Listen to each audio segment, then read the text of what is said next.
Mon nom est Pierre Ouellette, je suis infirmier technicien en orthopédie à l'hôpital Shriners pour enfants. Aujourd'hui, on va vous démontrer comment l'utilisation d'un attelle de fibre de verre pour immobiliser une fracture de façon temporaire. Dominique va être mon patient pour aujourd'hui. La trousse qu'on va vous démontrer aujourd'hui, il y a plusieurs choses dedans. Donc, on a un attelle de fibre de verre de 3 pouces de large par 35 pouces de long. On a de la ouate orthopédique qui, dans ce cas présent, on ne l'utilisera pas. On a des bandages élastiques. On a des bandages cohésifs flexibles. On a une paire de ciseaux et un attelle d'aluminium que nous n'utiliserons pas non plus pour la démonstration présente. Et il y a un petit os de stress. Dans un premier temps, on va aller mesurer sur le patient l'attelle qu'on va utiliser pour voir la partie que nous allons utiliser pour immobiliser le fémur. Donc, on rouvre notre paquet et notre attelle est là. Donc, ce qu'on va faire, c'est un attelle qui va immobiliser le fémur. Et on voit actuellement, je n'aurai pas besoin de la couper. Elle va lui faire vraiment dans la pleine longueur. La seconde étape, sur cette attelle-là, il y a une partie qui est en forme qui va avec le contact de la peau et on voit à travers l'attelle le fibre de verre. Donc, la façon dont je vais vous montrer de l'humidifier dans le but de commencer la réaction chimique pour qu'elle devienne dure, il y a différentes façons. Il y en a qui l'ouvrent et qui vont la chercher directement pour la mouiller.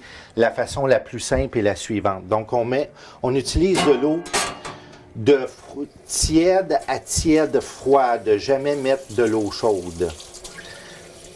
Le côté tiède, c'est plus pour le confort du patient. Vous devez savoir que plus l'eau est chaude, plus la réaction chimique se fait rapidement, donc plus l'attelle vient dure rapidement. Donc, c'est très important.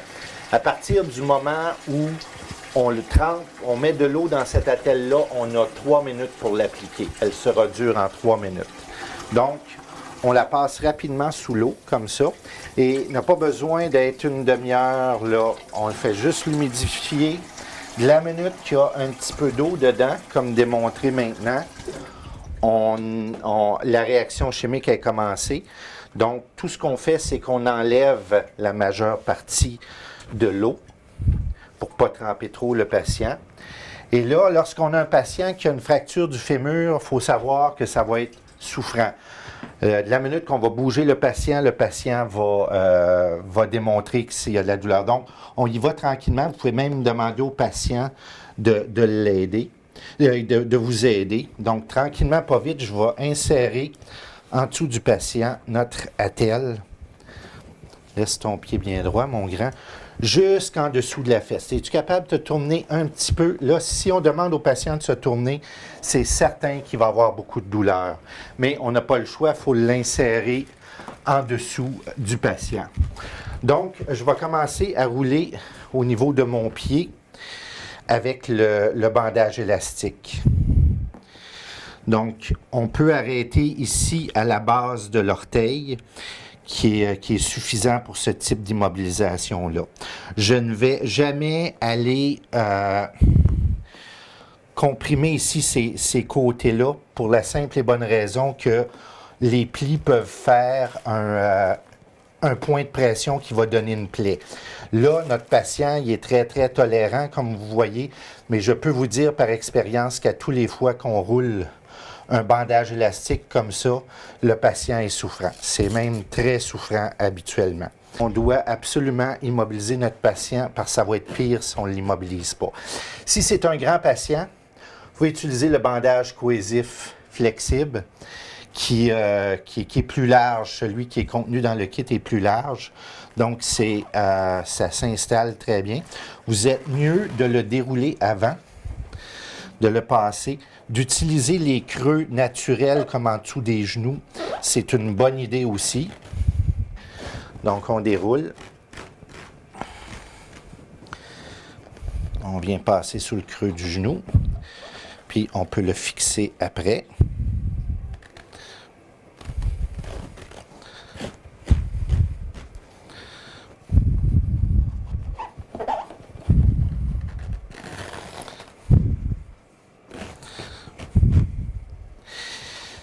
Si le patient, on devrait pouvoir monter le plus haut possible avec notre bandage.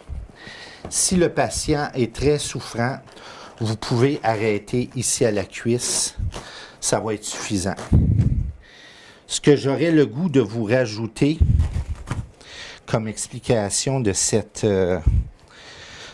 attelle-là, la raison pour laquelle, c'est au moment où vous finissez, c'est le temps de prendre la position finale dont vous allez vouloir avoir le résultat.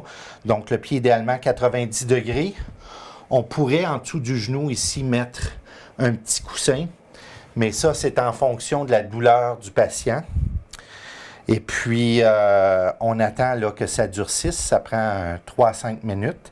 J'avais mis l'eau assez froide, donc ça peut prendre un 5 minutes. Maintenant, ce que j'allais expliquer, c'est que c'est ça. La raison pour laquelle on prend le pied, c'est que ce qu'on veut éviter, c'est que le pied soit tombant d'un bord ou de l'autre, qui puisse amener une torsion au niveau du fémur. Ça, c'est très important. L'autre chose, c'est que le fait qu'on ait monté l'attelle jusqu'en dessous de la fesse va prévenir aussi cette rotation-là. Si on aurait arrêté l'attelle à la fin de la jambe, juste en dessous de la fesse ici, on ne prévient pas cette rotation-là. Donc, celle-là, elle est très, très importante. Si on est capable de glisser l'attelle jusqu'en haut de la fesse, on s'assure que la jambe va rester bien droite et ça fait une très, très grande différence dans le confort du patient. Le fémur qui ne subira pas de torsion va avoir beaucoup moins de douleur que celui qui peut avoir ce mouvement-là. Donc, c'est très important de mentionner que ceci est un attelle temporaire. Ce n'est pas quelque chose qui est fait pour demeurer 1 semaine, 2 semaines, 3 semaines. Ceci est fait de façon à soulager le patient durant son transport. Donc, l'attelle qui est là ne devra pas être un attelle permanent. Elle est faite de façon temporaire. Une fois que l'attelle est installée, quelque chose qui est très important, c'est de surveiller les symptômes neurovasculaires. Donc, dans un premier temps, les orteils doivent être bien colorés, donc beige, pas bleu ni blanche. Le patient doit les sentir, donc vous pouvez demander au patient s'il sent bien ses orteils. Ensuite de ça, il doit être capable de les bouger. Es-tu capable de plier les orteils? Merci. Donc, ça, c'est toutes des choses qui sont importantes. Si jamais le patient se plaindrait que les orteils commencent à être engourdis, que les orteils deviennent très froides aussi, c'est un signe que notre bandage qu'on a mis sur notre attelle est trop serré. Il va falloir le relâcher. On peut, une fois que l'attelle est faite, qu'elle est durcie, comme c'est le cas actuellement, on peut la garder pour le futur parce qu'elle est bonne tant que l'enfant ne grandit pas trop.